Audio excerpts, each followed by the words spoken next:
Well, we're getting closer to tax time, and as we prepare to move into 2022, a common year-end strategy for farmers is to prepay and deduct expenses by the end of the current tax year. But if those deductions could be better utilized in the following year, prepaying may not be the best strategy. The man to help us out, Roger McEowen with the Washburn University School of Law, joins us with the latest in today's Rural Money segment. Thanks for joining us, Roger. Let's start with some of the basic rules to keep in mind for the process. Well, good to be with you, Christina. And it was way back in 1979 when the IRS issued a revenue ruling that identified three conditions that has to be satisfied when you're prepaying expenses to get the deduction in the current tax year, in the year that you prepay them.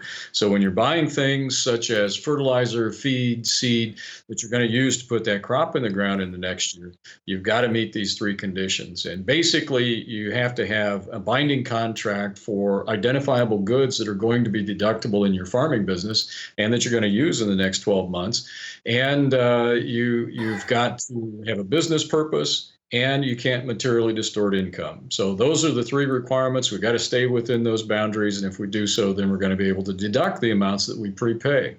Now, are there any exceptions that we should be aware of? Well, there's an overall limitation. I would phrase it that way. There's an overall limitation on how much you can prepay and deduct, and that's up to 50% of your total deductible farming expenses, not counting your prepaids.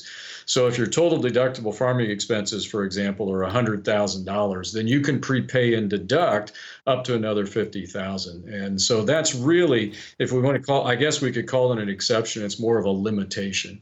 You know what I love is you're always so great about bringing us real world examples of how this could play out. Can you give us any examples for this particular scenario?